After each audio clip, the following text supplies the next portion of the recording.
Bienvenido al canal oficial de Rema Comunidad Cristiana. Esperamos que puedas disfrutar del siguiente mensaje. No olvides tomar nota y compartirlo en tus redes sociales. Has enviado. Yo te he glorificado en la tierra y he llevado a cabo la obra que me encomendaste. Y ahora, Padre, glorifícame en tu presencia con la gloria que tuve contigo antes de que el mundo existiera. Verso 6. A los que me diste del mundo les he revelado tu nombre. Eran tuyos, tú me los diste y ellos han obedecido tu palabra. Ahora saben que todo lo que me has dado viene de ti, porque les he entregado las palabras que me diste y ellos las aceptaron. Saben con certeza que salí de ti y han creído que tú me enviaste. Ruego por ellos, no ruego por el mundo, sino por lo que me has dado, porque son tuyos. Todo lo que yo tengo es tuyo, y todo lo que tú tienes es mío, y por medio de ellos he sido glorificado. Ya no voy a estar por más tiempo en el mundo, pero ellos están todavía en el mundo, y yo vuelvo a ti. Padre Santo, protégelos con el poder de tu nombre, el nombre que me diste, para que sean uno, lo mismo que nosotros. Mientras estaba con ellos, los protegía y los cuidaba mediante el nombre que me diste, y ninguno se perdió, sino aquel que eligió perderse, a fin de que se cumpliera la Escritura. Ahora vuelvo a ti, pero digo estas cosas mientras todavía estoy en el mundo, para que tengan mi alegría en plenitud. Yo les he entregado tu palabra, y el mundo los ha odiado porque no son del mundo, como tampoco yo soy del mundo. No te pido que los quites del mundo, sino que los protejas del maligno. Ellos no son del mundo, como tampoco lo soy yo. Santifícalos en la verdad, tu palabra es la verdad. Como tú me enviaste al mundo, yo los envío también al mundo, y por ellos me santifico a mí mismo, para que también ellos sean santificados en la verdad. No ruego solo por estos, ruego también por los que han de creer en mí, por el mensaje de ellos, para que todos sean uno. Padre, así como tú estás en mí y yo en ti, permite que ellos también estén en nosotros, para que el mundo crea que tú me has enviado. Yo les he dado la gloria que me diste, para que sean uno, así como también nosotros somos uno. Yo en ellos y tú en mí. Permite que alcancen la perfección en la unidad, y así el mundo reconozca que tú me enviaste y que los has amado a ellos tal como me has amado a mí. Padre, quiero que los que me has dado estén conmigo donde yo estoy, que vean mi gloria, la gloria que me has dado, porque me amaste desde antes de la creación del mundo. Padre justo, aunque el mundo no te conoce, yo sí te conozco, y estos reconocen que tú me enviaste. Yo les he dado a conocer tu nombre y seguiré haciéndolo, para que el amor con que me has amado esté en ellos y yo mismo esté en ellos. Hermosísimo, ¿verdad? Hermosísima y profunda revelación pura de Dios. A ver, siempre les hemos enseñado que la Biblia debe de leerse en contexto. Yo les he dado un breve contexto de este capítulo 17, diciéndoles que esta oración que Jesús hace es el cierre de la conversación que Jesús había tenido con los discípulos en el aposento alto. Algunos estudiosos de estos textos preciosos dicen que este es el momento, que esta oración se lleva a cabo en el momento en que Jesús sale del aposento alto y se dirige hacia el huerto de Getsemaní, donde va a ser aprehendido y llevado luego a la crucifixión. Quiere decir entonces que Jesús retoma esta oración luego de haber tenido una profunda conversación con los discípulos en aquel aposento alto donde la Biblia narra en el Evangelio de Juan qué fue lo que Jesús habló, qué fue lo que Jesús hizo en aquella noche antes de la crucifixión. Si usted lee el capítulo 13, 14, 15 y 16 de Juan, que es una muy buena tarea para estudiar Juan 17, la Biblia nos enseña qué fue lo que Jesús enseñó a sus discípulos. Lo primero que hizo en aquel aposento alto fue traer agua, una toalla y lavar los pies de sus discípulos, incluyendo los pies de Judas Iscariote. Qué maravilloso Cristo. Lavó los pies de Judas. La Biblia dice que luego de esto Jesús anunció que Judas lo iba a traicionar, el que comió el pedazo de pan. Posteriormente Jesús predice la traición de Pedro, lo negaría por 3 ocasiones. Jesús habla a sus discípulos que él llegó la hora de irse, y esto desconcierta y entristece el corazón de sus discípulos. Y entonces Jesús aprovecha el momento en aquel aposento alto para consolar a los discípulos, enseñándoles que Él es el camino al Padre.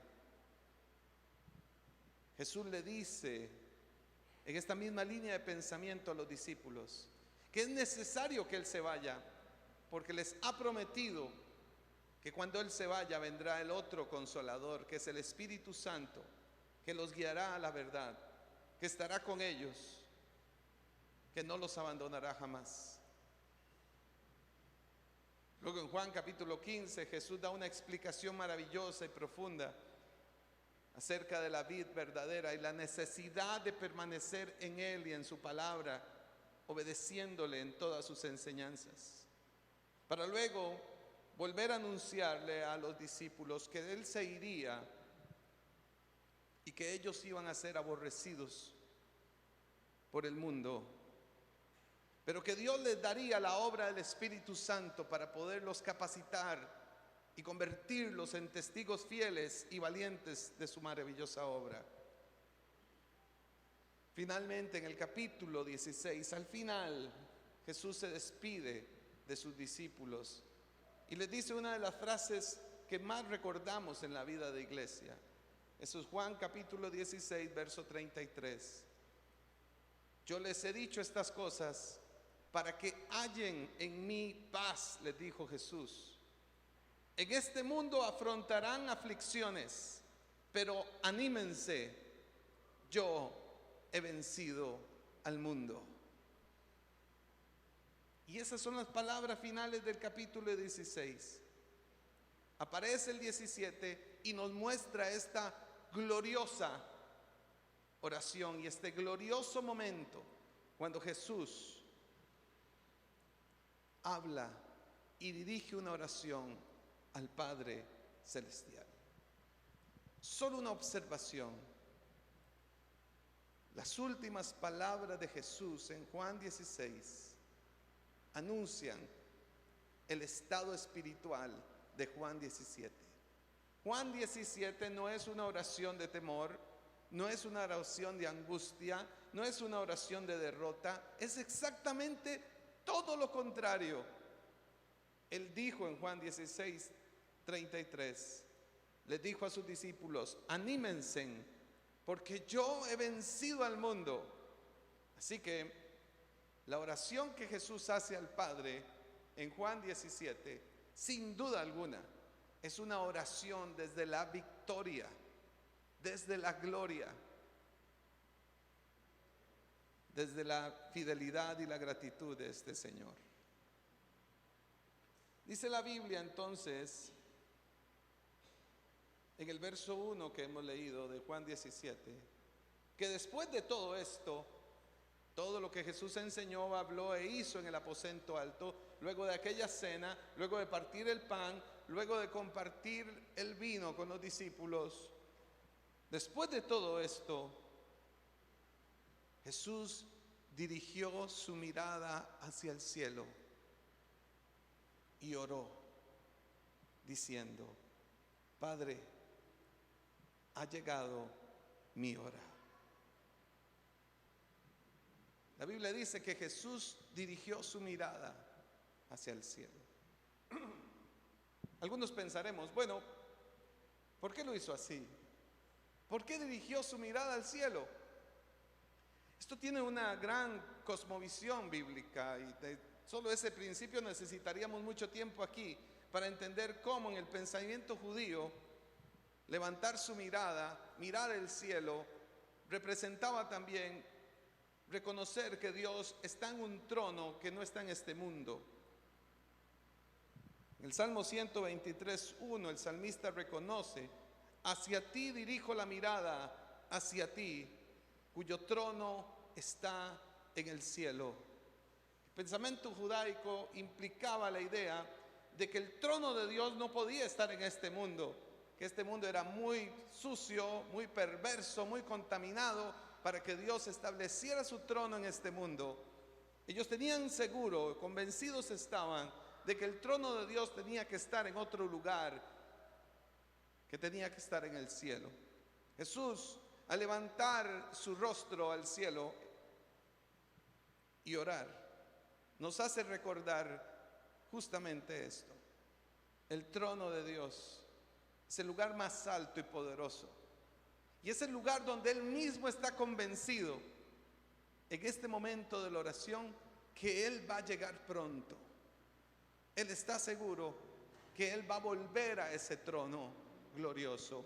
Y Él levanta su mirada afirmando esta posición de fe. Dice la Biblia que Jesús entonces, al levantar su mirada, oró.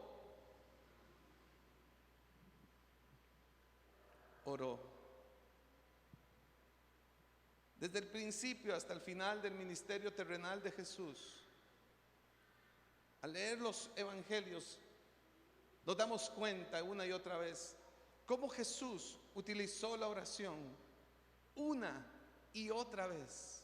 Por ejemplo, Jesús oró en su bautismo, oró durante su primera gira de predicación, oró antes de escoger a los 12 discípulos, oró antes de alimentar a los 5,000 personas, oró también después de alimentarlas, antes de alimentar a los 4,000, antes de la confesión de Pedro, oró en la transfiguración, oró por unos niños que le llevaron, después del regreso de los 70 discípulos en la misión, oró antes de enseñar la oración modelo, oró antes de resucitar a Lázaro, oró cuando enfrentó la realidad de la cruz, oró en la última cena, oró por Pedro, quien lo negaría, oró en Getsemaní, oró desde la cruz, oró con los discípulos que encontró en el camino de Emaús,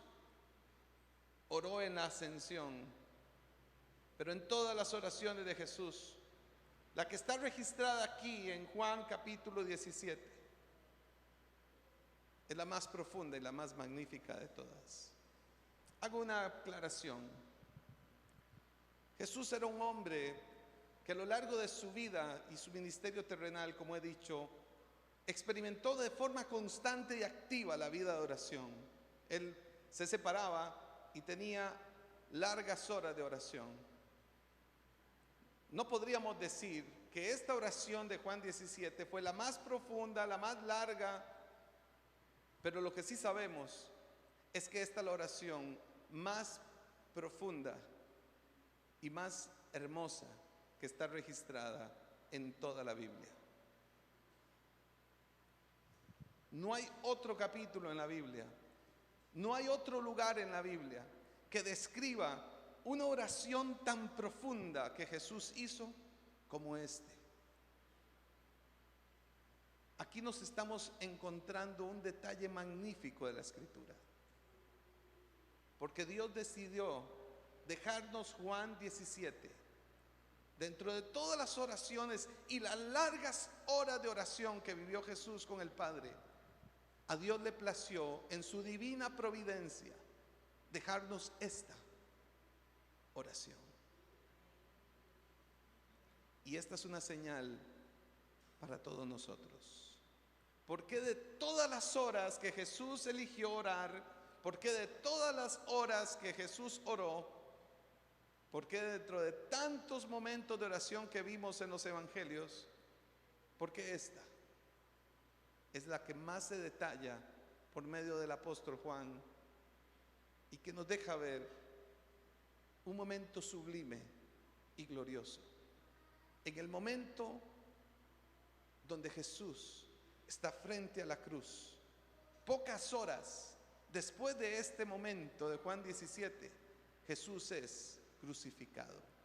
Y ese es el reconocimiento que nos da el Señor en su gloriosa providencia de regalarnos esta joya de la revelación bíblica al dejarnos ver esta oración donde Jesús corre el velo y nos deja ver la relación de Él con el Padre en el lugar santísimo.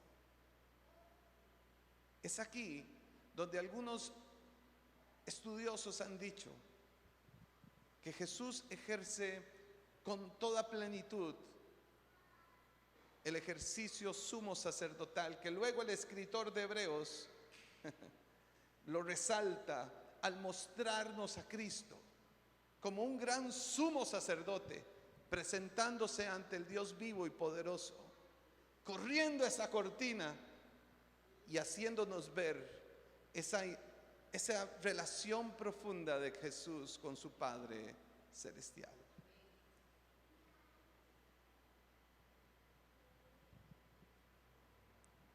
Jesús oró en aquel momento. Ahora pensemos algo. Si el mismísimo Hijo de Dios, si el Dios Hijo necesitó hablar con el Dios Padre, ¿cuánto más nosotros, queridos y queridas hermanas? ¿Cuánto nosotros más tenemos que reforzar y entender la necesidad espiritual de nuestra vida de oración? ¿Cuánto más deberíamos dedicar en medio de esta generación a la oración cuando Jesús aquí nos está mostrando esta oración tan sublime? Jesús le dijo al Padre, las primeras palabras en aquella oración fueron: Padre, ha llegado mi hora. ¿Qué significa esto? ¿Por qué Jesús habla de que ha llegado su hora? Bueno, lo primero que tengo que resaltar es que es la invocación que hace Jesús. Él le dice, Padre. Hay evidencias en la Escritura y en textos de la época donde en la comunidad judía ya había una práctica de decirle a Dios Padre nuestro. Pero se dan cuenta que esa expresión que el mismo Jesús usó cuando los discípulos le preguntaron, enséñanos a orar, Jesús les enseñó diciendo, digan Padre nuestro. Pero ¿en cuál tiempo gramatical está Padre nuestro? Está en un sentido plural, lo está diciendo en forma general, Padre nuestro. Pero se dan cuenta de un detalle aquí. Jesús no le dijo Padre nuestro, le dijo Padre, Padre, mi Padre. Y esta es una revelación que no existía antes.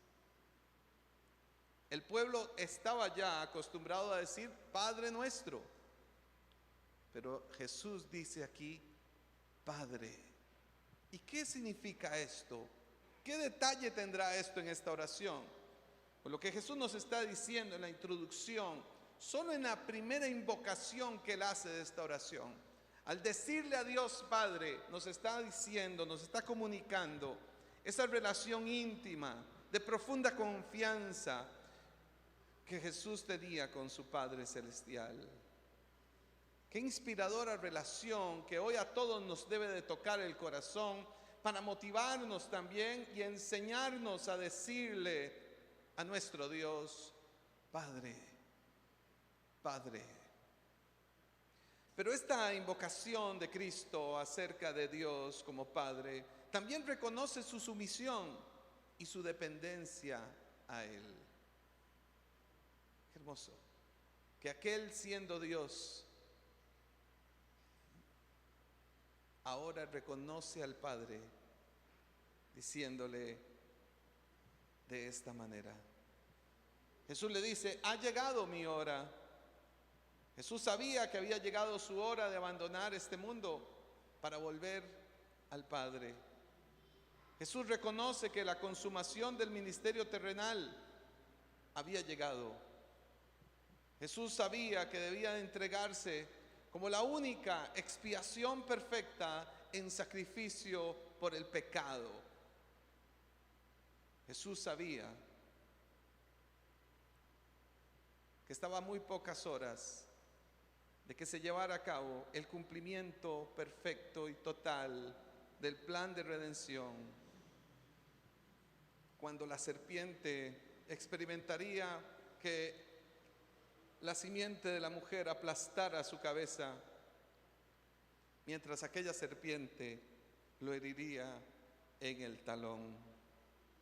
Ha llegado la hora en que el Dios Padre, a través del sacrificio del Dios Hijo, derrotaría una vez y para siempre al pecado, a la muerte, al enemigo, y de esta forma redimiría a un pueblo para Él.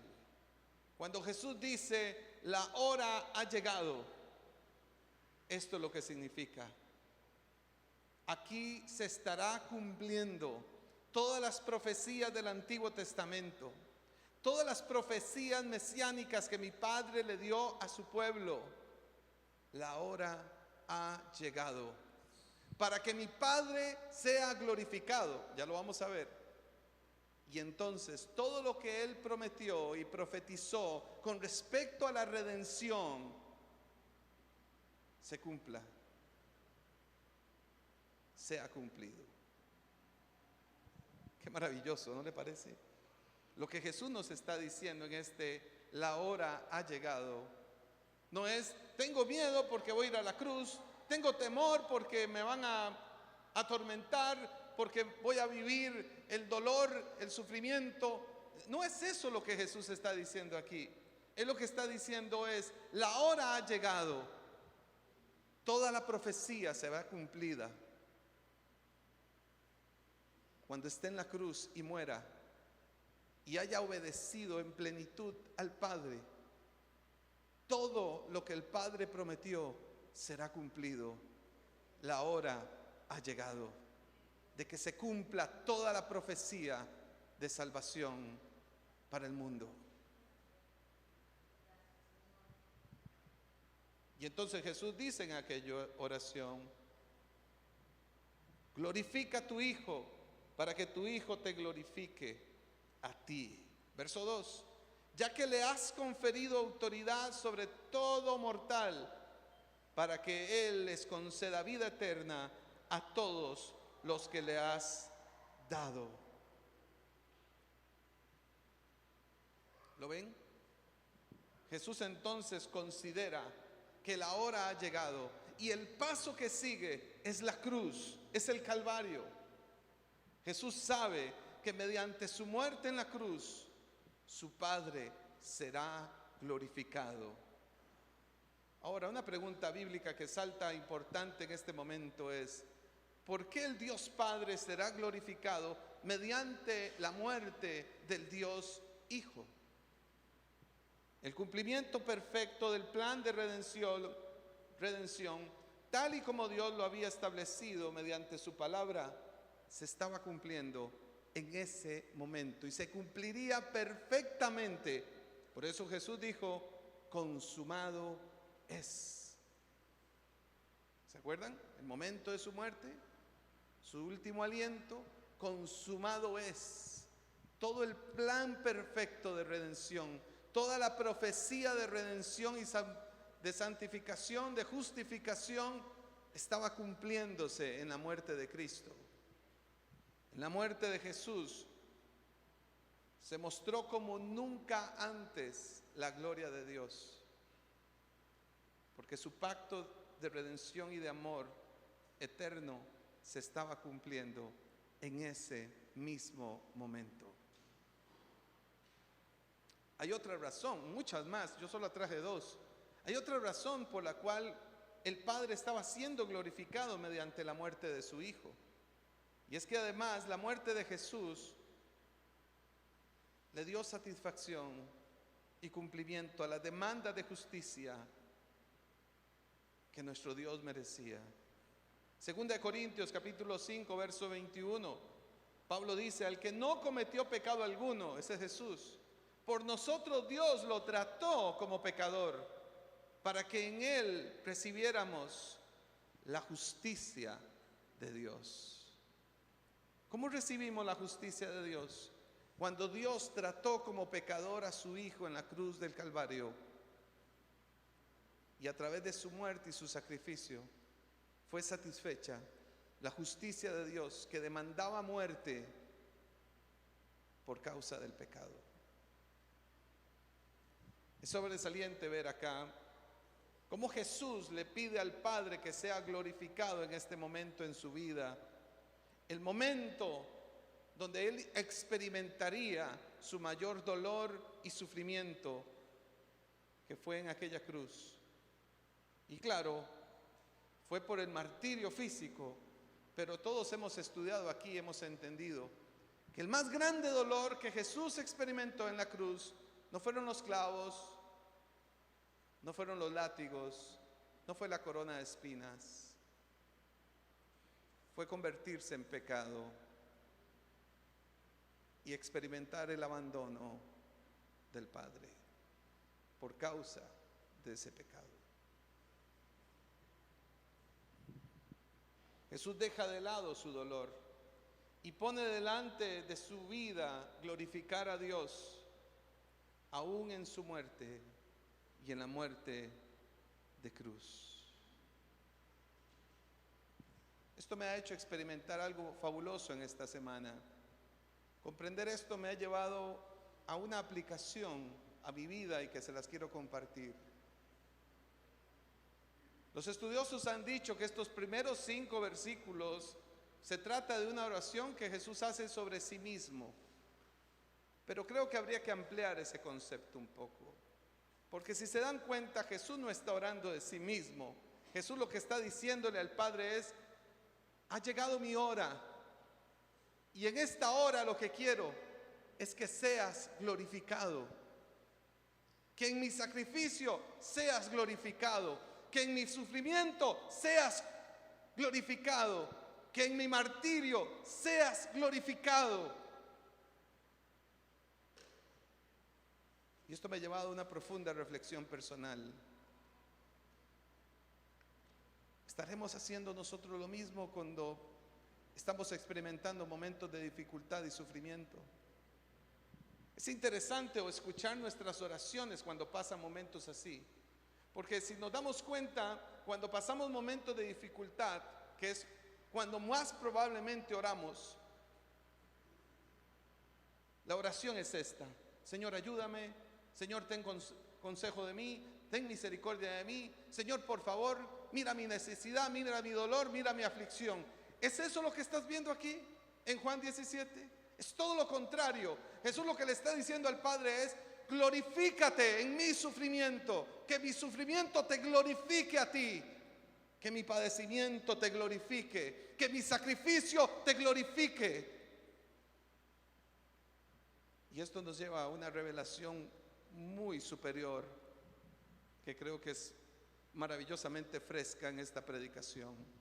¿Cuántos de nosotros estaremos capacitados y nos atreveremos que en la próxima prueba, en vez de quejarnos, le digamos al Señor: glorifícate en este momento de mi vida.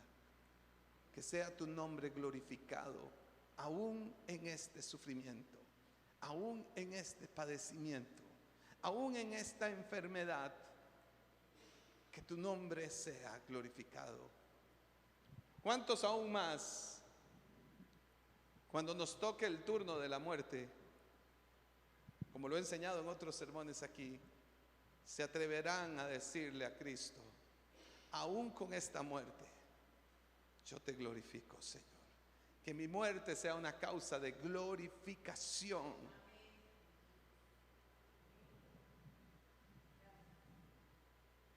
Porque ya no hay victoria en la muerte. Ahora lo que hay en la muerte es gloria eterna de Cristo. Ya no hay victoria en el sepulcro. Cristo le quitó esa victoria. Ahora lo que hay es gloria. La muerte es gloria de Dios. Es gloria de Dios. Claro que nos entristece la separación de los seres amados. Claro que no vamos a minimizar eso, pero comprendamos el principio espiritual. La muerte es gloria para el creyente. Aquel que muere en Cristo muere en gloria, no muere en sufrimiento. Conocí en estos días una muchacha que tiene 2 años de estar en un luto por la muerte de su madre. 2 años. No puede hablar de su mamá. Le es imposible. Cada vez que lo intenta se estalla en llanto, en dolor, en sufrimiento. Y yo le hice esa pregunta: ¿desde dónde la recuerdas? ¿Cuál es el sentido de la muerte para usted? ¿Cuál es el sentido espiritual de la muerte? Su madre no se merece que la honre de esa manera, porque ella no quiere ser recordada así. Su memoria merece honra, y la honra significa que la muerte ya no tiene victoria, que la muerte ahora tiene gloria en Cristo Jesús nuestro Señor. Qué sorprendente ver a Jesús aquí decir entonces estas palabras unas horas antes de ese momento. En Juan 13:31 Él le dice a los discípulos: ahora es glorificado el Hijo del Hombre y Dios es glorificado en Él. Si Dios es glorificado en Él, Dios glorificará al Hijo en sí mismo y lo hará muy pronto. Se estaba refiriendo a la cruz nuevamente Jesús, de cómo su muerte en la cruz glorificó al Padre. ¿Por qué, Daniel? Porque en ese cumplimiento, en ese momento, en esa muerte, todo lo que Dios prometió se estaba haciendo cierto. Dios estaba cumpliendo toda y cada una de la escritura del Antiguo Testamento. Y todas las referencias y las profecías mesiánicas se estaban cumpliendo en aquella cruz. Cristo en ella y en su muerte. Jesús le dice al Padre: glorifica a tu Hijo, para que tu Hijo te glorifique a ti. Jesús no buscaba su propia gloria ahí. Todo lo contrario, Él solo estaba pensando en que su Padre fuese glorificado. Qué maravilloso. Jesús sabía que el Padre había puesto todas las cosas bajo su dominio. Él sabía que el Padre le había conferido autoridad sobre toda carne, sobre toda humanidad, para que diera vida eterna a todos los que le diste, dice el Señor. Jesús sabe que mediante su muerte dará vida eterna al que crea en Él y en su obra redentora y salvadora. Jesús sabe que aquellos que crean en Él también darán gloria a Dios, y el Dios Padre será glorificado. Déjeme darle un sentido práctico de esto. Esta reunión hoy, esta asamblea aquí, da gloria a Dios. Da gloria a Dios para nosotros, para esta comunidad, para este vecindario, para este cantón. Esta reunión le da gloria a Dios, porque es un cuerpo de creyentes, un cuerpo de cristianos, discípulos, discípulas de Cristo, que nos hemos reunido para darle gloria a Dios. Usted dirá, sí, le damos gloria a Dios cuando cantamos. Efectivamente le dimos gloria a Dios cuando cantamos. Pero reunirnos, escuchar su palabra, celebrar su nombre, es dar gloria a Él. Y eso es lo que estamos haciendo. Y qué virtud que podamos tener las puertas abiertas y las ventanas abiertas para que la gente que pasa pueda ver la gloria de Dios en esta reunión.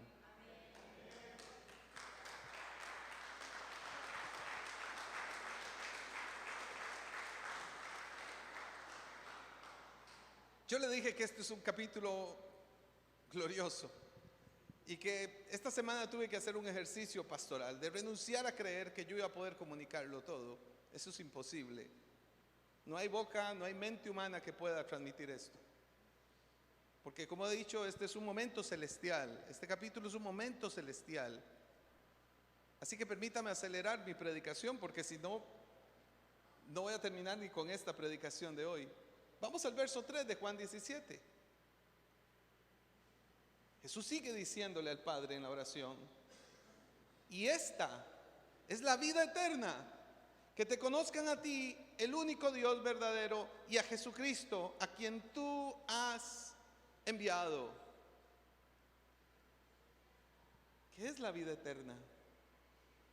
Cuando usted le pregunta al común denominador de los cristianos ¿qué es la vida eterna?, la gente dice: la vida eterna es lo que voy a experimentar cuando muera en esta vida, cuando venga y vaya Cristo, o cuando Cristo venga. Eso es lo que la mayoría de los cristianos contestan ante esta pregunta. Pero ojo, lo que Jesús define la vida eterna en este pasaje. Jesús dice que la vida eterna es que el ser humano conozca a Jesús. Porque el que conoce a Cristo, a Jesucristo, por cierto, es la única vez que se usa el término Jesucristo en todo el Evangelio de San Juan. Porque el que conoce a Jesucristo conocerá al Dios verdadero. Bueno, y qué dicha que hizo esta aclaración el Señor. Porque en un mundo lleno de falsos dioses, solo hay uno que es verdadero. Y ese Dios verdadero es conocible cuando conoces a Jesucristo. La única forma que el ser humano tiene para conocer al Dios verdadero es que conozca al Hijo, a Jesús, que conozca a Cristo. La vida eterna es esto: conocer a Jesucristo y al Dios verdadero. La vida eterna se recibe de forma gratuita por medio de la gracia de Dios. Y solo Jesucristo le permite al ser humano conocer al Dios verdadero.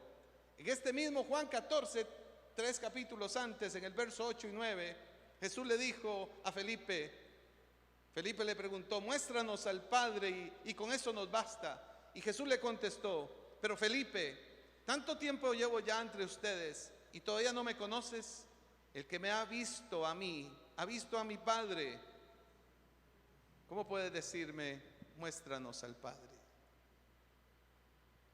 Jesús y el Padre, su unicidad, su perfecta unidad y la perfecta revelación del Dios invisible que se hizo visible mediante su Hijo Jesucristo. Él es la imagen visible, así lo dice la Escritura, del Dios que es invisible. Jesús dijo: que te conozcan. Pero esto no es en conocer en términos intelectuales, lo que significa el término. O sea, esto no se obtiene a través de leerse intelectualmente la Biblia. Eso lo pueden hacer muchos. Y pueden leerse la Biblia y puede ser que terminen sin conocer a Jesús. Porque ese conocer que Jesús usa allí es en un término distinto. No es a nivel del uso intelectual necesariamente o exclusivamente. Es en el uso intelectual, pero a nivel existencial, reconociendo la necesidad de una relación, de una comunión profunda con el Padre y con el Hijo, y por medio del Espíritu Santo. La vida eterna consiste en conocer al Dios verdadero, al conocer a Jesucristo, a quien Dios envió al mundo, a quien tú has enviado, le dijo Jesús, a quien tú has enviado, el Verbo encarnado, aquel que enfatiza el origen divino y humano de Jesús. y su misión redentora en este mundo. Al conocer a Jesucristo, el Padre dará vida eterna. Eso significa que la vida eterna no es un evento allá en el futuro, es un evento en el ya y en el ahora, en cada uno de nosotros y en la vida de la iglesia. Porque al conocer a Cristo, estamos recibiendo vida eterna. La pregunta pastoral de esta mañana es: ¿de qué nos está sirviendo en nuestra vida práctica esa vida eterna? ¿Será que esto nos está retando a la santificación, a una vida dedicada a Cristo, a servir al Señor, a dar frutos en Él? ¿O a un evangelio extraño que nos hemos inventado de camino? Que por cierto, cualquier otro evangelio que no sea este es un evangelio falso. Esos evangelios que nos inventamos de que yo puedo ser cristiano sin congregarme, de que yo puedo tener una relación íntima sin una iglesia, que yo puedo orar cuando yo quiero, de que yo puedo llamar a Dios como a mí me dé la gana. Esos evangelios falsos de la vida contemporánea, de ese reduccionismo en el que ha caído el cristianismo de hoy, es un evangelio falso. El verdadero evangelio es este: la vida eterna que viene a nuestra vida por medio del conocimiento de Cristo, quien nos ha revelado y nos revelará al Dios verdadero, al Padre celestial. La vida eterna no es algo que va a suceder, es algo que ya está sucediendo al conocer a Jesús y al mostrarnos al Dios verdadero. Jesús sigue en la oración y dice en el verso 4: yo te he glorificado en la tierra y he llevado a cabo la obra que me encomendaste. ¿Cómo Jesús glorificó al Padre en la tierra? ¿Cómo lo hizo? Su obediencia, su apego absoluto en obediencia. Ahora que está a pocos metros de la cruz, Jesús demuestra el cumplimiento perfecto de su propósito en el mundo y cómo a través de esta obediencia está honrando al Dios Padre, llevando a cabo todo conforme a su voluntad, incluyendo el sufrimiento y su padecimiento en la cruz. Pues sólo así será glorificado el Padre en el Hijo. Finalmente, el verso 5: y ahora, Padre, glorifícame en tu presencia con la gloria que tuve contigo antes de que el mundo existiera. Jesús le pide al Padre que le glorifique en su presencia. Esa es su petición. Padre, que te glorifiques, que yo te glorifique, que en esa cruz yo te glorifique, que seas glorificado en el mundo. Y una vez esto, Padre, glorifícate en mi vida para que yo pueda glorificarte en tu presencia. La gloria que tuve contigo antes de que el mundo existiera, le dijo Jesús. Esta expresión manifiesta un estado de preexistencia divina entre el Hijo, el Dios Hijo y el Dios Padre, desde antes de que el mundo existiera. Juan 13:3, allí mismo en el aposento alto Jesús le dijo a sus discípulos, o más bien dice la Escritura, que Jesús sabía que el Padre había puesto todas las cosas bajo su dominio y que había salido de Dios y que a Él debía devolver. Esa expresión demuestra la divinidad de Jesús.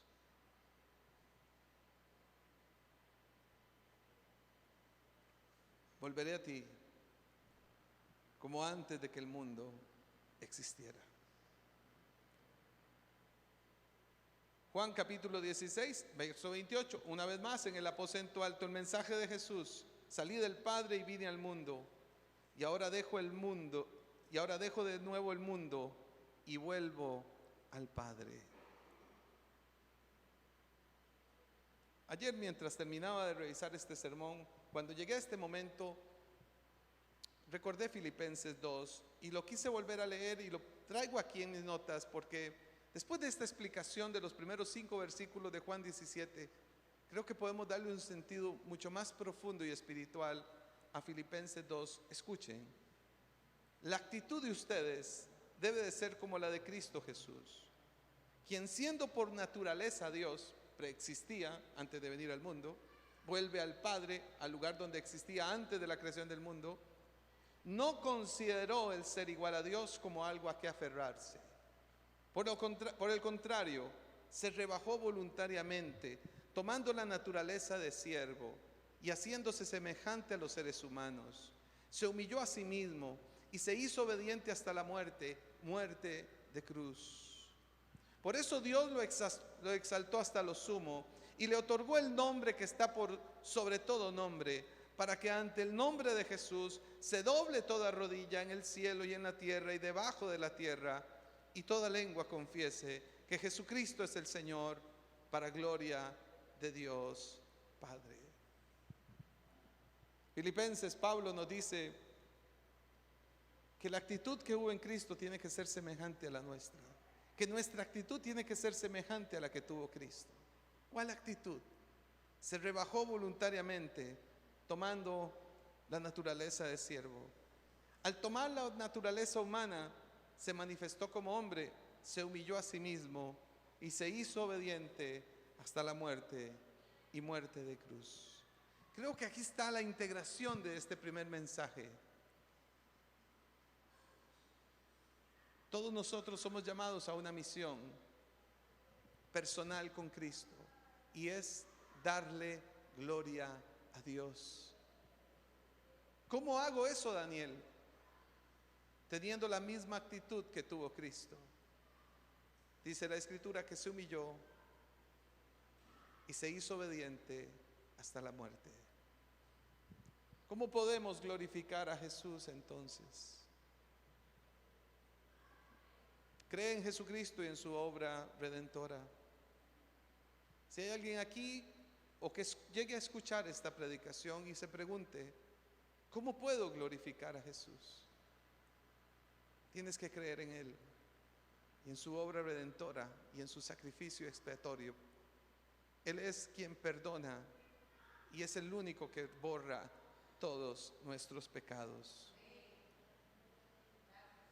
Juan capítulo 14, verso 13, allí en el aposento alto Jesús le dijo a sus discípulos: cualquier cosa que ustedes pidan en mi nombre, yo la haré. Así será glorificado el Padre en el Hijo. Lo que pidan en mi nombre, yo lo haré. ¿Qué tal si le pides a Cristo que perdone tus pecados, que redima tu vida,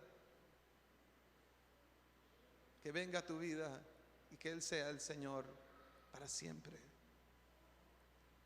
Otra forma en cómo glorificamos al Señor es obedeciendo su palabra. Allí mismo en el aposento alto Jesús le dijo a sus discípulos en Juan 14, 23: el que me ama obedecerá mi palabra, y mi Padre lo amará. Vendremos a Él y haremos nuestra morada en Él. ¿Lo ven? Si crees en Jesús, si crees en su sacrificio, si crees que Él perdona el pecado, Él te amará, el Padre te amará y vendrá y hará una morada en ti. ¿Cómo glorificar a Cristo? Llevando mucho fruto, fructificando y demostrando en este mundo que somos sus discípulos. Jesús en el aposento alto le dijo a sus discípulos, Juan capítulo 15, verso 8: mi Padre es glorificado cuando ustedes dan mucho fruto y muestran así que son mis discípulos. Y finalmente, glorificamos al Dios Todopoderoso y Padre cuando en medio de nuestras más profundas necesidades, aflicciones, dolores y enfermedades, vemos que son una magnífica oportunidad para que el nombre de Jesús sea glorificado, para que su nombre sea exaltado. Vamos a estar en pie, iglesia.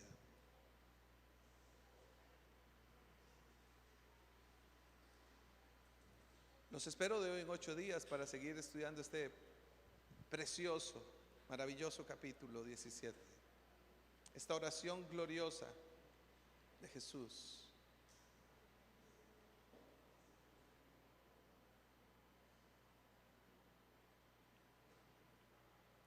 Yo quiero animarte hoy a que que oremos al Padre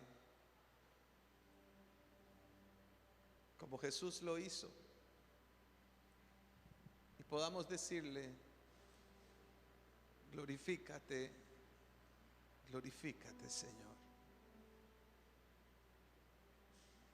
Que nuestro más grande deseo, anhelo, a partir de hoy en nuestra vida, sea glorificarlo a Él, en todo tiempo, en todo momento y en cualquier circunstancia. Que este sea nuestra máxima de vida, nuestra máxima razón de vivir. Aún en el sufrimiento y en el padecimiento, que también estas sean una hermosa oportunidad que Dios nos ha permitido para decirle: glorificado, glorifícate, que tu nombre sea glorificado, que en este sufrimiento tu nombre sea glorificado. Si me corresponde sufrir por causa de Cristo, que en este sufrimiento tu nombre sea glorificado. Eso te lo pedimos hoy, Señor. Eso te lo reconocemos hoy. Que tu más grande deseo era glorificar al Padre. Que comprendiste que tu muerte en la cruz glorificaría al Padre, pues se cumpliría toda la promesa y la palabra, porque se cumpliría la revelación de un Dios amoroso y pleno que dio a su Hijo para darnos una salvación gratuita, solo por la gracia, sin que a nosotros hoy nos cueste nada. A Jesús le costó todo, pero no tuviste miedo, porque estabas glorificando al Padre. Danos esa revelación a nosotros también, Señor. Danos esta revelación para que aprendamos a que en nuestra vida como creyentes, como discípulos y discípulas, no hay nada que nos suceda que no sea para la gloria de tu nombre. En ocasiones nos resistimos cuando algo sale mal, cuando estamos enfermos, cuando sentimos que estamos pasando las pruebas. Pero entendamos algo, iglesia: aún los sufrimientos más profundos, aún los padecimientos más extremos, todo en nuestra vida es una hermosa oportunidad para que el Dios Padre Todopoderoso sea glorificado. Haz que en medio de nuestra vida tu nombre sea glorificado siempre. Siempre glorificado, Dios. Siempre glorificado en todo y por todo, Señor. Enséñanos esto. Enséñanos a depositarnos en esta gloriosa enseñanza de Cristo. En todo glorificado. En todo glorificado. En vida, en enfermedad y aún en muerte, como te correspondió, Jesús. Con tu muerte glorificaste al Padre. Por ello es que estamos hoy aquí. Por eso es que estamos hoy aquí. Si no, no tendría sentido nuestra fe. Pero hoy, Señor, te lo agradecemos, lo celebramos, lo reconocemos y te damos gracias por esa vida eterna que nos has dado. Ayúdanos a vivirla como lo merece el Señor. Ayúdanos a que esa vida eterna que cada uno tenemos hoy por medio de Cristo podamos experimentarla de una forma plena, en obediencia y apego absoluto a tu palabra, en tiempos donde la iglesia ha tergiversado la verdad de Dios, ha abandonado la verdad de Dios. Enséñanos aquí a disfrutar y vivir en plenitud la vida eterna, en el aquí y en el ahora, a través de la transformación que tu Espíritu anhela ver en cada uno de nosotros. Finalmente, Señor, gracias. Hoy aquí te doy gracias por regalarnos esta oración en Juan 17. Gracias por inspirar al apóstol Juan a escribir aquella oración que hiciste. El regalo de la revelación sublime y gloriosa de tu palabra. Gracias, Jesús. Sigamos disfrutándola en casa en estos días. Sigamos descubriendo en ella la revelación del Dios vivo. Sigamos leyendo su palabra con devoción y amor. Es el deseo de este pastor para todos nosotros. Un abrazo. Que tengan un gran fin de semana.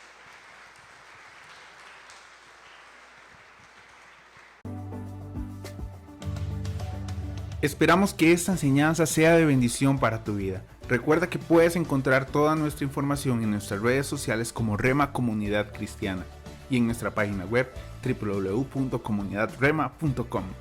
Y si eres nuevo, queremos conocerte. Envíanos tus datos para poder comunicarnos contigo. Somos comunidad, somos Rema.